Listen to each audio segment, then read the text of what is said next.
Hare Krishna, Namaste. Chapter 14 is entitled as Gunatraya Vibhaha Yoga, Sloka 12. Lobha pravṛttir ārambhaḥ, karmaṇām spṛhā, rajasy etāni jāyante, vivṛddhe bharatarṣabha. We are in the section where Krishna gives tips to recognize which guna is prominent at a given point of time. From the previous sloka, we learned to identify sattva guna when it's prominent. When clear knowledge is produced by all our sense organs that reveals the truth of which is being perceived by them, then one should know that in that body, sattva is dominant. Here, the term perceived is being used in explaining this, not just seeing. Because if we use seeing, then one might think everything is related to what's been seen. That means only eyes is involved, not the other senses. Therefore, perceived means not only eyes, the other jnanendriyas, that is the granendriya, smell, rasendriya, taste, sparshendriya, touch, shabdendriya, sound, chakshusindriya, to see, and the mind. Now let's learn how to identify rajoguna when it's prominent. Lobhaḥ, greed. Pravṛttir, undertaking useless activity. Karmaṇām ārambhaḥ, engaging in work aiming at the fruits of one's work. Aśamaḥ, lack of control of the sense organs. Spṛhā, desire or thirst for sense objects. Etāni, all these. bharatarṣabha, best of Bharatas lineage. Rajasy, rajas. Vivṛddhe, when there is an excess. Jāyante, develops, arise.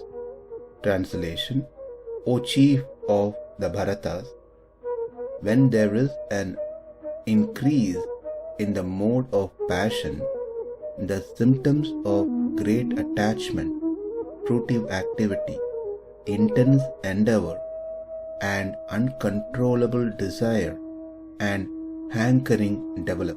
Now let's see one at a time. Lobhaḥ means unwillingness to spend one's own wealth. Doesn't have a giving nature of one's possession to others, even when the place, timing, and the recipient are well suited, and the person has all the facilities under his command. He is unwilling to give anything of his to others, keeping everything to self and wanting to accumulate more and more. If at all somehow he does give something, he retains the best ones and gives out that which are useless, less in quality. For example, if he has to give out a dress to someone, when he has many nice dresses, he picks that which he doesn't like, the one which is less in quality, something like that, to give away. Or if he is giving out some fruits or some eatables, he keeps the best to himself and give that which is almost rotten or burnt out. That is lobhaḥ. karmaṇām pravṛttir, that is, being engaged in aimless, wasteful activities. For example, while sitting, keep shaking the limbs of the body, plucking the grass for no reason, keep poking the nose, ears, etc., biting the nails or pulling the nails. These are all called karmaṇām pravṛttir, activities which are useless, doesn't really give any result. One mostly does these things because of anxiety. They are unable to sit in one place for few minutes without doing any activity. If one can sit without being engaged in such useless activities, then one said to have more of sattva guna. And for such people, it is easy to meditate upon the Supreme Lord. In schools, in many of the institute, we see the children are made to sit.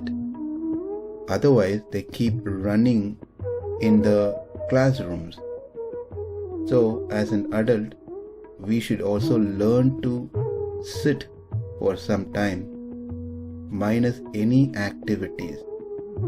We keep running constantly, trying to do so many things, and most of it are in the category of useless, aimless activity. So we stop, sit, focus our mind towards Supreme Lord. That's possible for people who are in sattva guna. But for those who are in rajoguna pravṛttir, they are very much engaged in such aimless, wasteful activities. Next, karmaṇām ārambhaḥ, intense endeavor towards material things to obtain some result, that is involved in actions that gives some material results, fruitive results, either in this life or in the future. For example, vayavyayaha, engaging in vayavyayaha, so one can destroy his enemies, or engage in putrakameshti to get children, or jyotishtoma to go to a heavenly planet after leaving this body. So we can see that activities that this person engages are material, called kamiya karma, either to give results in this very life or the life after this. Pravṛttir that we saw prior to this also involves activities. Ārambhaḥ also involves activities, but the difference is in pravṛttir, the activities are aimless, wasteful activities, whereas ārambhaḥ, the activities are aimed towards some result, but these are towards material benefits, wanting to have good wealth, spouse, children, or wanting to obtain the heavenly planet. Aśamaḥ, a state of restlessness, unable to be in peace, inability to control the sense organs. And lastly, spṛhā, desire for sense objects. The previous one is uncontrollable senses, and this one, spṛhā, is longing for sense object. That becomes the target for eyes, nose, ears, tongue, and hand. So to conclude, lobhaḥ, pravṛttir, ārambhaḥ, aśamaḥ, spṛhā. These five are the symptoms by which one can understand that Rajoguna is prominent. The reason that Krishna is telling this is not just simply to identify others, but to identify oneself if they have any of these lobha nature, pravṛttir nature, ārambhaḥ nature, aśamaḥ nature, spṛhā nature. If they do have, then it's an indication of Rajoguna. By knowing this, one can start working towards Sattvaguna, where one is not a lobhi, one is not having the pravṛttir nature, no ārambhaḥ, no aśamaḥ, no spṛhā. That means one is more of giving nature. Whatever they have, they share and give with others, and they give the best to others. Therefore they are not lobhi. Pravṛttir is not present in Sattvaguna because one does not do such useless, wasteful, aimless activities. Unlike Rajoguna, there is no intense endeavor towards material things. Their senses are controlled and absence of spṛhā, desire for sense objects. In the next sloka, we will learn how to identify the tamoguna. Lobha pravṛttir ārambhaḥ, karmaṇām spṛhā, rajasy etāni jāyante, vivṛddhe bharatarṣabha. Namaste. Hare Krishna.